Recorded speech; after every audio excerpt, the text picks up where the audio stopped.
राधे कार्तिक मास महात्म्य कथा अध्याय 32। मुझे सहारा है तेरा सब जग के पालनहार।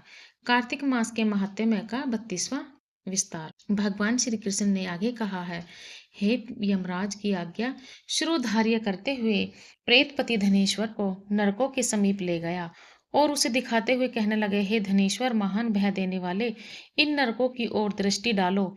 इसमें पापी पुरुष सदैव दूतों द्वारा पकाए जाते हैं। यह देखो, यह तप्तवाचुक नामक नरक है।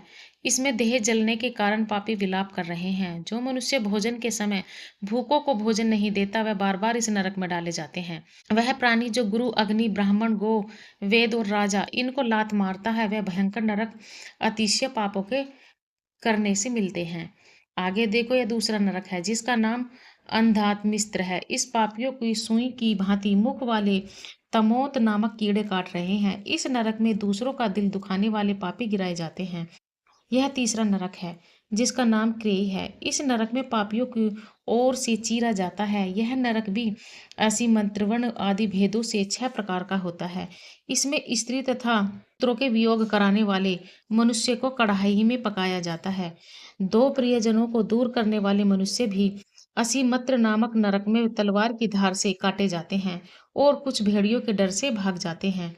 अब अर्गल नामक यह चौथा नरक देखो। इसमें पापी विभिन्न प्रकार से चिल्लाते हुए इधर उधर भाग रहे हैं। यह नरक भी वध आदि भेदों से 6 प्रकार का है। अब तुम यह 5वां नरक देखो जिसका नाम कूटसालमली है। इसमें अंगारों की तरह कष्ट देने वाले बड़े बड़े कांटे लगे हैं। यह नरक भी यातना आदि भेदों से 6 प्रकार का है। इस नरक में पर स्त्री गमन करने वाले मनुष्य डाले जाते हैं। अब तुम यह 6ठा नरक देखो। उल्वन नामक नरक से सिर नीचे कर पापियों को लटकाया जाता है। जो लोग भक्ष्य का विचार नहीं करते, दूसरों की निंदा और चुगली करते हैं, वे इस नरक में डाले जाते हैं। दुर्गंध भेद से यह नरक भी 6 प्रकार का है। यह 7वां नरक है जिसका नाम कुंभीपाक है। यह अत्यंत भयंकर है और यह भी 6 प्रकार का होता है। इसमें महापातकी मनुष्य को पकाया जाता है। इस नरक में सहस्त्रों वर्षों तक यातना भोगनी पड़ती है। यही रौरव नरक है। जो पाप इच्छा रहित किए जाते हैं वह सूखे, और जो पाप इच्छा पूर्वक किए जाते हैं वह पाप आर्द कहलाते हैं। इस प्रकार शुष्क और आर्द भेदों में यह पाप 2 प्रकार के होते हैं। इसके अलावा और भी अलग अलग 84 प्रकार के पाप हैं। अपक्रीण, पांडाकैते, मलिनीकरण, जाति भ्रंशकरण, उपाय, अतिपाप, महापाप, यह 7 प्रकार के पातक हैं। जो मनुष्य जैसा कर्म करता है उसे इन 7 नरकों में उसके पाप कर्मों के अनुसार पकाया जाता है।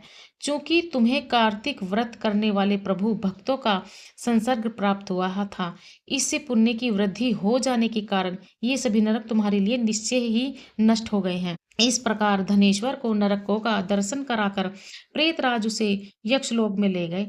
वहां जाकर उसने वहां का राजा बना दिया।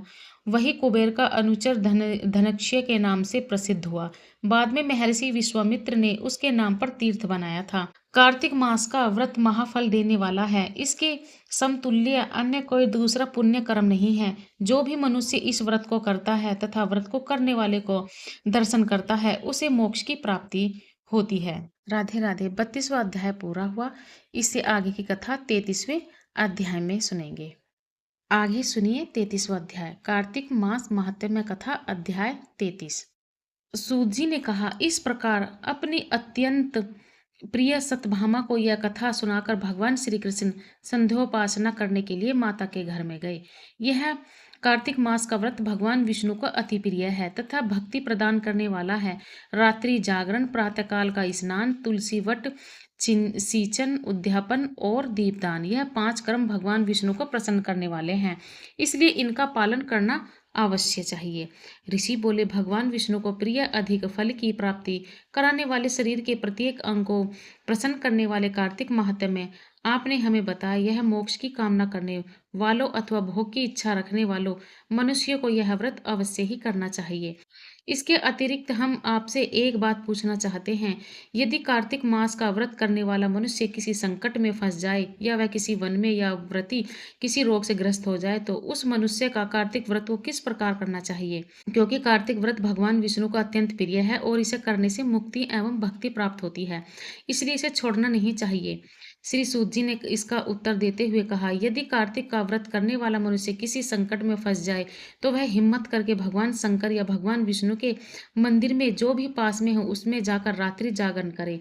यदि व्रती घने वन में फंस जाए तो फिर भी पीपल के वृक्ष के नीचे या तुलसी के वन में जाकर जागरण करे। भगवान विष्णु की प्रतिमा के सामने बैठकर विष्णु जी का कीर्तन करे। ऐसा करने से सहस्त्रों गायों के दान के समान फल की प्राप्ति होती है।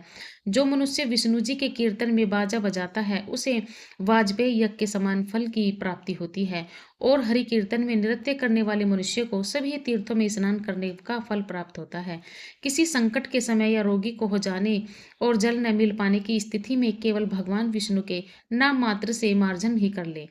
यदि उद्यापन न कर सके तो व्रत को पूर्ति के लिए केवल ब्राह्मणों को प्रसन्न करने होने के कारण विष्णु जी प्रसन्न रहते हैं।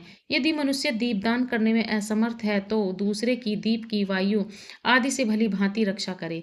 यदि तुलसी का पौधा समीप न हो तो वैष्णव ब्राह्मण की भी पूजा कर ले, क्योंकि भगवान विष्णु सदैव अपने भक्तों के समीप रहते हैं। इन सबके न होने पर कार्तिक का व्रत करने वाला मनुष्य ब्राह्मण, गो, पीपल और वट वृक्ष का श्रद्धा पूर्वक सेवा करे। सौनक आदि ऋषि बोले, आपने गो तथा ब्राह्मणों के समान पीपल और वट वृक्षों को बताया है और सभी वृक्षों में पीपल तथा वट वृक्ष की ही श्रेष्ठ कहा है, इसका कारण बताइए। सूत जी बोले, पीपल भगवान विष्णु का और वट भगवान शंकर का स्वरूप है। पलाश ब्रह्मा जी के अंश से उत्पन्न हुआ है।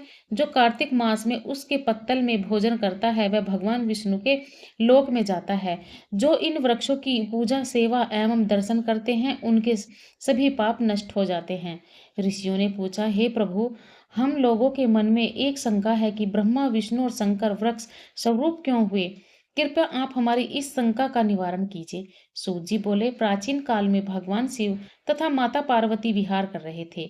उस समय उनके विहार में विघ्न उपस्थित करने के उद्देश्य से अग्निदेव ब्राह्मण का रूप धारण करके वहां पहुंचे। विहार के आनंद के वशीभूत हो जाने के कारण कुपित होकर माता पार्वती ने सभी देवताओं को शाप दे दिया। माता पार्वती ने कहा, हे देवताओं, विषय सुख से कीट पतंगे तथा अनभिंग नहीं है। आप लोगों ने देवता होकर भी उसमें विघ्न उपस्थित किया है, इसलिए आप सभी वृक्ष बन जाओ। सूत जी बोले, इस प्रकार कुपित पार्वती जी के शाप के कारण समस्त देवता वृक्ष बन गए। यही कारण है कि भगवान विष्णु पीपल और शिव जी वट वृक्ष हो गए। इसलिए भगवान विष्णु का शनिदेव के साथ योग होने के कारण केवल शनिवार को ही पीपल को छूना चाहिए, अन्य किसी भी दिन नहीं छूना चाहिए। राधे राधे। इससे आगे की कथा 34वें अध्याय में होगी। राधे राधे।